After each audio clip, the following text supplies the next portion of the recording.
Bagi teman-teman yang tidak tahu, ini yang namanya daun saga ya.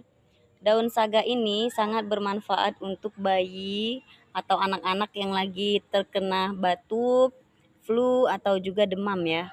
Bisa diperas dengan air hangat, terus disaring dan diminumkan kepada bayi. Ini ya, daun saga. Iya, sayang. Dia tumbuhnya berlilit seperti ini ya. Berlilit, jadi harus ada penyangganya supaya dia bisa melilit ke atas gitu ya. Biasanya daun ini bisa kita temukan di beberapa tempat ya, bisa tumbuh dengan liar atau bisa juga ditanam. Kalau ditanam itu dengan bijinya nih. Ini bijinya nih. Tuh. Pakai biji ini dijemur dulu, setelah dijemur baru ditanam.